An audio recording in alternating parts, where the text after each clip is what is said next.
material enjoyment, they'll gradually go down. You can go up or down from any position in the material world. So even someone in the higher planets, if they have a desire for gross material things, then they can go down and wind up taking a body on the Earth planet or whatever. Usually, of course, someone in the heavenly planets goes up. But if they create offenses, then they can lose it all. That's why the heavenly planets are not a very desirable destination for a devotee. Okay, so let's talk about the quadruple expansions. The Lord expands himself in the quadruple expansions in the spiritual world for the maintenance of the spiritual planets. And then he expands himself in another set of quadruple expansions for the maintenance of the material universes. In the spiritual world and in the material world, the names of the expansions are the same. Aniruddha, Pradyumna, Sankarshan, and what is it? Aniruddha, does he only name three? Where's Vasudev? Oh, there he is. Oh, he calls Narayan Vasudev. He says the Narayan expansion is identical with the Vasudev expansion. Vasudeva, Aniruddha, Pradyumna, and Sankarshan. So these four expansions in the spiritual world maintain the Vaikuntha planets, and in the material world they maintain the various material universes that expand from Narayan. And how they do this is by their potencies. Narayan, in the form of Aniruddha, unites with Shri or Lakshmi, the mode of goodness. In the form of Pradyumna, he has the Bhu Shakti, or Saraswati, the goddess of learning. And in the form of Sankarshan, Nila Shakti, or Kali, the mode of ignorance. In the first phase of creation. This is before the material elements become manifest. After they become manifest, the three material deities, or deities of the material world, I should say, Vishnu, Brahma, and Shiva, are generated.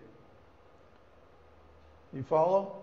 In other words, there's a portion of the creation, or a part of the creation process that takes place in the spiritual world, where the Mahatattva becomes differentiated into these three Shaktis, Shri, Bhu, and Nila. And sometimes in India you'll see temples where Narayan is surrounded by his three Shaktis. But then time enters. As soon as time begins, you go from the Pradhan, or the Mahatattva, to the three modes of material nature, the gunas. And in that level of creation, then you have Vishnu, Brahma, and Shiva, and the three modes of material nature. Okay, up until now, the Shaktis have been spiritual, but now they become gunas, which are material. So from now on, from that point in the creation onwards, the deities are known as guna avatars. They're no longer considered part of the spiritual world, but actually part of the material world. Even in the case of Garbhodakshai Vishnu and Karanadakshai Vishnu, they're considered Leela avatars. They're not eternal in the spiritual world. They're manifested for their Leela, and then they're again absorbed back into Mahavishnu at the end of creation. Oops. There you go. There it is. Okay.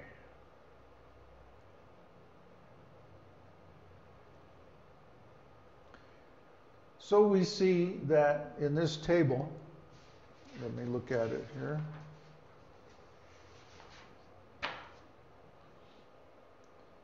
This table summarizes the gunas, the expansions of Vasudeva, the potencies, the creations that come from them, the demigods, and the manifestations. There. What was that? Oh, it's Erica and Aurora logged in. Oh, they just logged in. Well, they're late. Okay. So, Sankarshan, as you know, becomes the many-headed snake at the root of the universe. And then he is associated with the Mahatattva, the aggregate of all elements, or the causal ocean. That's why he's in the bottom of the universe in the Garbhodaka ocean.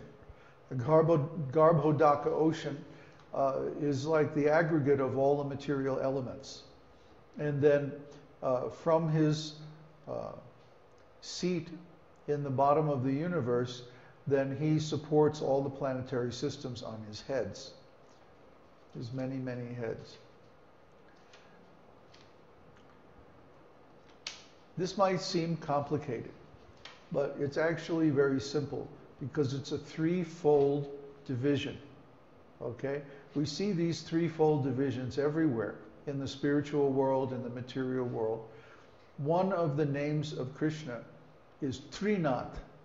Trinath means the Lord of three, or threes, the Lord of threefold divisions.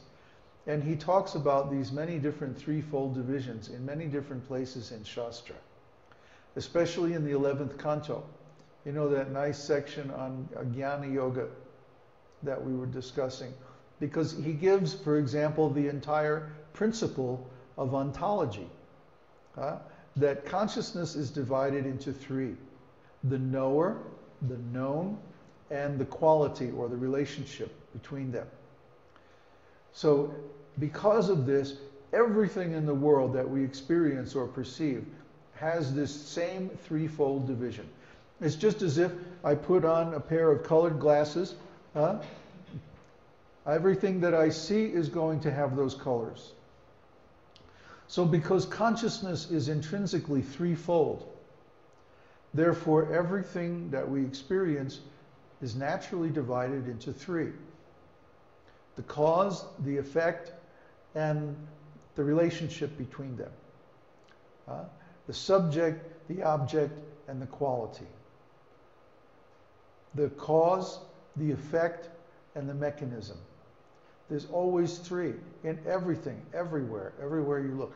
Therefore, ontology is considered to be a set. Any ontology is a set of these threefold relationships, because this trinity is fundamental.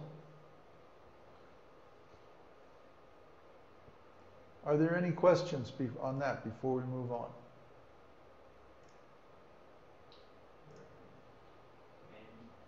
Huh? Maybe? You're typing. Oh, It's hard to say. okay. Someone is...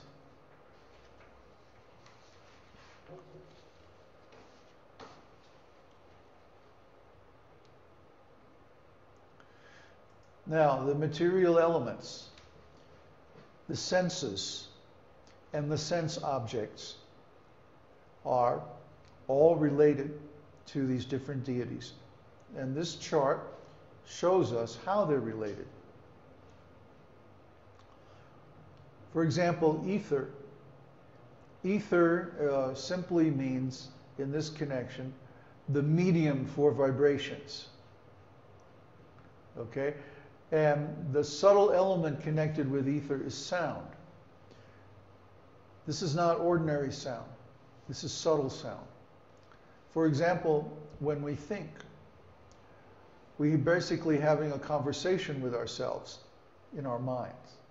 This is subtle sound vibration. Well, I think that so-and-so and such and blah, blah, blah. This is subtle sound. The mind is controlled by subtle sound. But when we come to the gross body, we have the sense of hearing. Hearing is a knowledge acquiring sense. Speech, why did that move? I didn't click anything. Speech is the working sense, the active sense that deals with the same quality or the same element. And the deity of speech is Vishnu. Krishna says in Bhagavad Gita that I am speech. He says, I am fame, I am speech, and among women I am, and then he goes in so many qualities like that. And then, of course, Jupiter is the planet that rules speech. And Jupiter